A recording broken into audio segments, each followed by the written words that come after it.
I don't think his mind has changed at all. I think ultimately, if this whole effort doesn't work out, then there's going to have to be additional consequences to Russia. But we're trying to avoid that by reaching a peace agreement. And that's not going to be easy. It's going to take a lot of work. I think there were things that were identified in those talks that we just had a couple days ago that made some progress in some directions.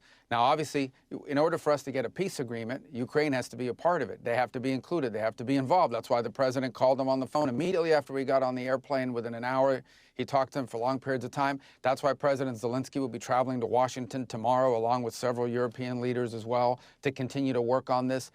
We made progress in the sense that we identified potential areas of agreement, but there remain some big areas of disagreement. So we're still a long ways off. I mean, we're not at the precipice of a peace agreement. We're not at the edge of one, but I do think progress was made towards one.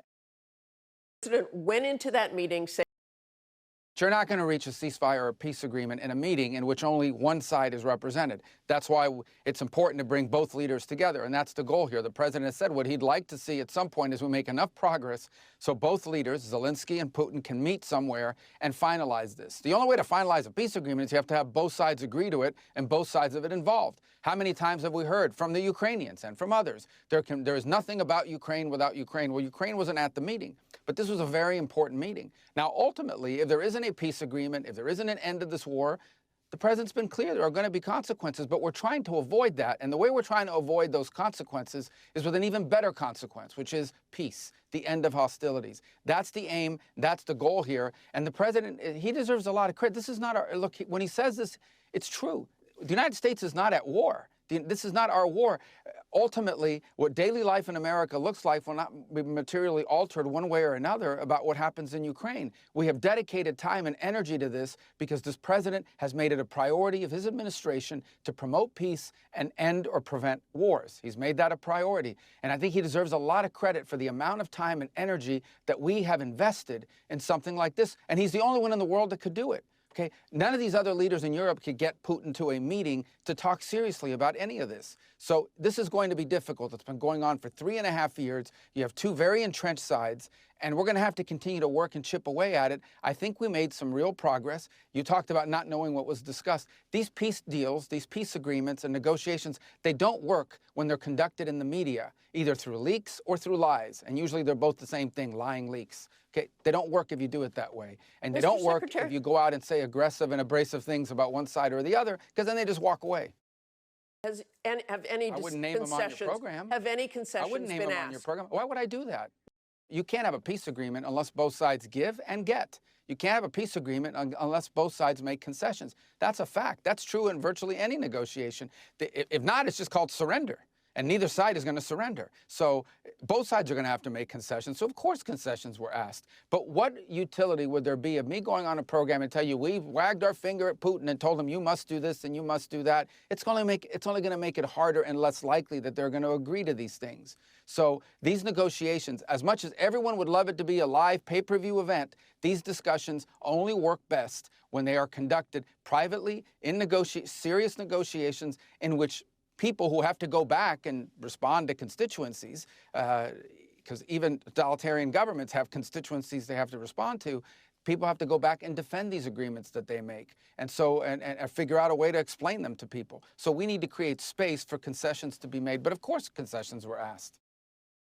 Putin has given repeated speeches now for 2.5 years. There's one they always cite, which talks about taking most of Ukraine and his view of history and how, so forth and so on.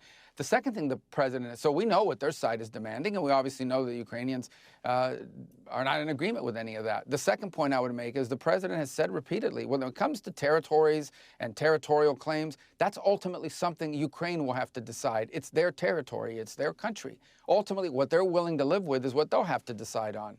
Maybe the answer is they're not willing to live with any of this. We don't know, but that's what we need to explore. In the meantime, the one thing we do know that Ukraine has said repeatedly and publicly talked about is security guarantees. They need to be able to enter into security guarantees that ensure that this is never going to happen again, that they're not going to get reinvaded in 2.5 or 3 years or 4 years or whenever it may be. They don't want to be back here again. They want to be able to go on to rebuild their country and live their lives. That's a very reasonable request. That's something we're working on, and that's something the Russian side has to understand, obviously, is that as a sovereign country, Ukraine has a right, like every sovereign country, to enter into security alliances and agreements with other countries. So these are some of the things that we'll be discussing.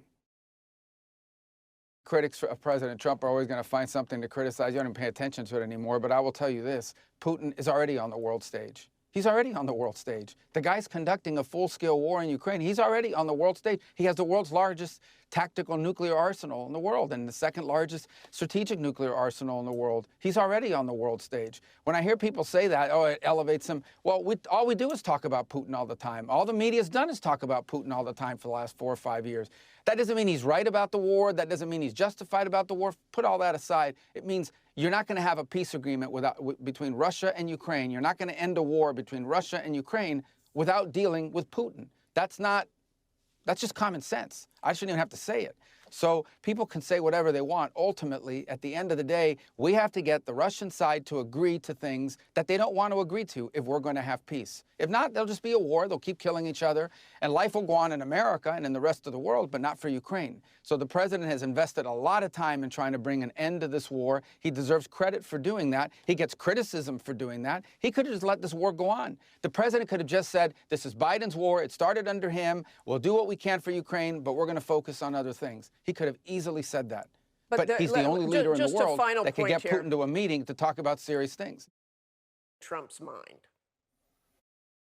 The deadline is as soon as possible. We want this war to end as soon as possible. I mean, that's why we're working on it. In terms of sanctions, look, at the end of the day, if we can't reach a peace agreement here and this war continues and so forth, then I anticipate you'll see the president take further action. He's already made that clear. The problem is this. Let's use our heads here. The problem is this. The minute you levy additional sanctions, strong additional sanctions, the talking stops. Talking stops. And at that point, the war just continues. You've probably just added 6, 8, 9, 12 more months to the war, if not longer. More people dead, more people killed, more people maimed, more families destroyed. Okay, that's what happens if you do that. Now, we may end up being at a point where we have to do that, where there is no other recourse, and that's the end. By the way, there already are sanctions on Russia. The president hasn't lifted any sanctions on Russia. They're already facing sanctions, severe sanctions, and they're facing them from the Europeans as well. So we may very well reach a point where everyone concludes no peace is going to happen here. We're going to have to do more sanctions. But when you do that, you are basically walking away from any prospect of a negotiated settlement here, which is what everyone is asking us to do.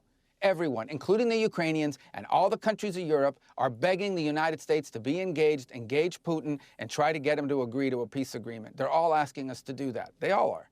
And the minute you levy new sanctions, those talks probably stop for the foreseeable future, and that means the war continues for the foreseeable future. I hope that doesn't happen. We may very well wind up there, but we're going to try to do everything to prevent it because we want to reach a peace agreement.